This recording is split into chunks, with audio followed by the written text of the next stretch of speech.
What is up, watch fam? I am Christian, the curator of the Theo and Harris watch shop, and today I'm going to be unboxing an Omega we actually have in the shop. This watch is pretty sick. Let's do it.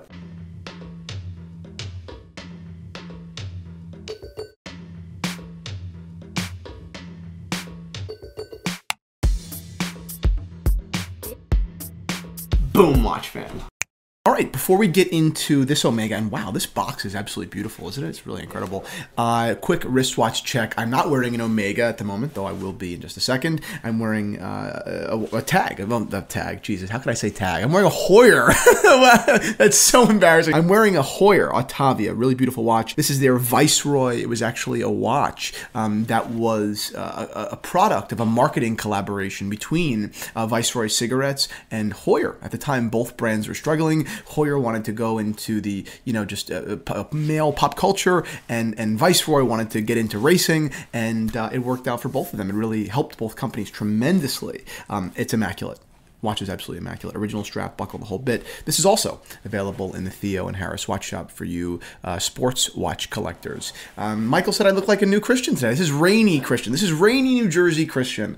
Wearing a lot of corduroy. And one more thing before we open up this box and explore the complication and finishing of this fantastic Omega.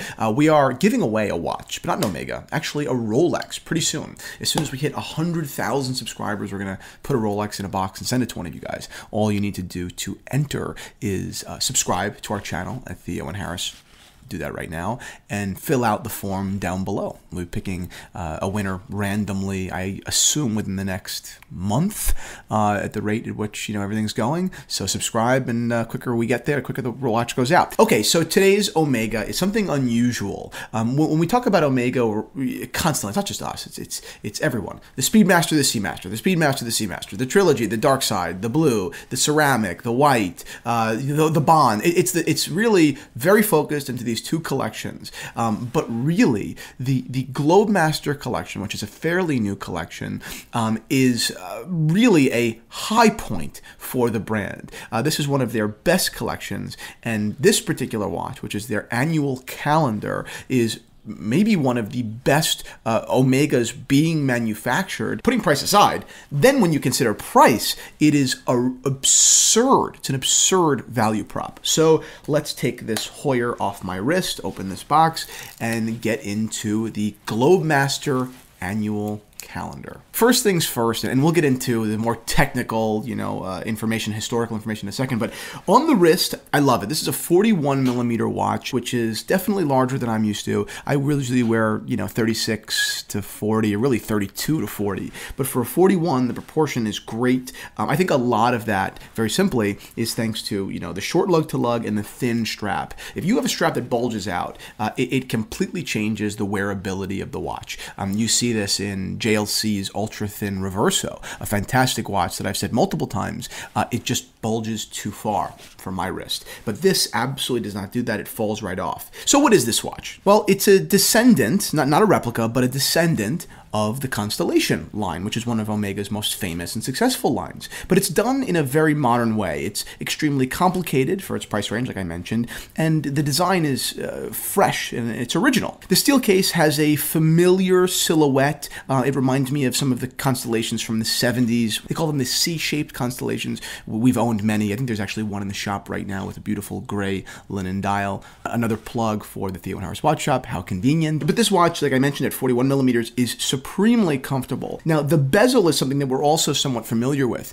This is a fluted bezel, most commonly associated with Rolex, with their Datejust and their date date. But really, the Constellation line has great precedent that the fluted bezel is really theirs just as much. My opinion on this matter has shifted a little bit. When the watch first came out, I said, wow, a Datejust alternative that looks a hell of a lot like the Datejust. Try better next time, Omega. But I've definitely softened on that stance, particularly because of all of the execution, all the research and development and design that went into the collection as a whole. Omega didn't just, slap a new collection name onto a Datejust alternative. They really developed a collection in the Globemaster. And on the bezel, historically in Omega, as well as Rolex, we see precious metals with the bezel. We see white gold or yellow gold. This goes back to, the 60s and 70s. But this is not white gold, actually. I think it's actually a far superior metal for this watch.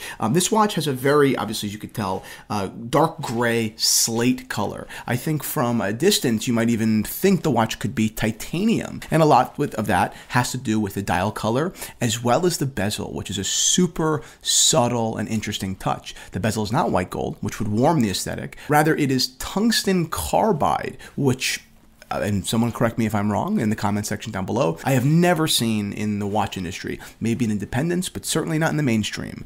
So this is pretty new, actually, and I'm a big fan of using alternative materials. As I mentioned, its dial is slate in color, but the configuration is great. It's called a pie pan dial, which is part of the Constellation's history, way back from when it was introduced back in 1952. And this might be one of the most dramatic and beautiful pie pans ever. It has sunburst finishing. Again, I love the color. I love how it's complemented by the blue. It's rare that we'll look at, you know, a modern watch that takes from the past and say, wow, they actually may have done that vintage element better today than they did, you know, initially. So props to Omega on the pie pan. The date window, another little detail that often gets overlooked even by super famous, super, you know, well-respected brands. It's well framed, it's stepped, and the date really just comes right into the dial. It's not abrupt, it's not hard to look at, it's really perfect. All of the indices as well as the hands are white with blue surrounds. Again, very nice. This watch does not have a warm feeling. It has a colder, very metallic feeling.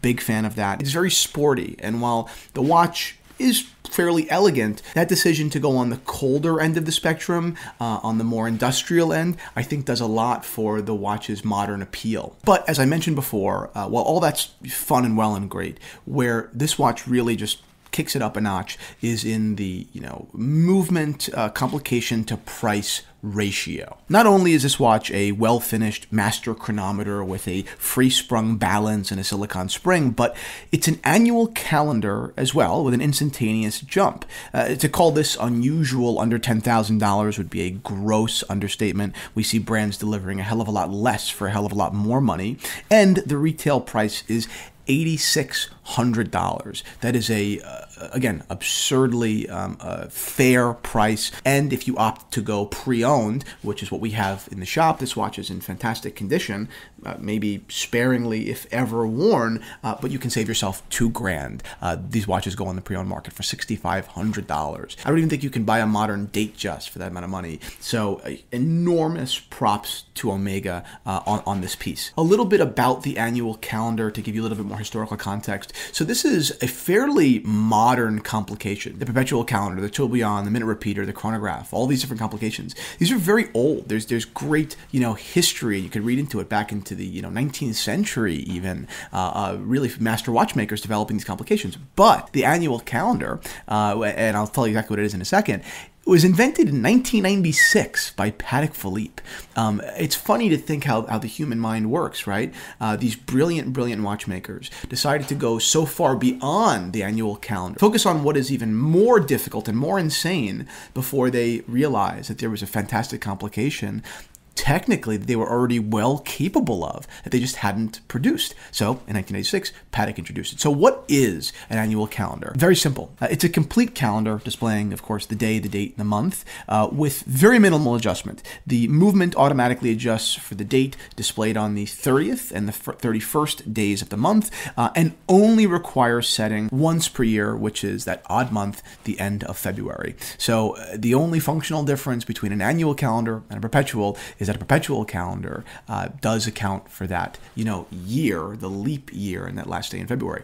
That's it. And the idea that you can own not just an annual calendar, but a very well done, very well finished, very well conceived, developed, not lazy, a real one, not like a bargain bin watch, the real deal for, you know, $6,500 or $8,500 retail, when perpetuals, a brother complication, more complicated, but geez, I mean, practically not all that much, you know, for human function. Fraction of the price where you'd be the perpetual. So that's it. That's all I've got. The box is absolutely beautiful. The case is fantastic. I love the bezel. Again, one of the best pie pan dials I've seen. The strap is a blue alligator. You don't find watches that are this well executed, that are readily available and under 10K often at all, which is a shame. But here we have it. If you are interested in this watch, head over to the watch shop at Theo and Harris. Subscribe to this channel to win a Rolex. And that's all I've got. I'll be back soon. Rainy, Christian outfit and all.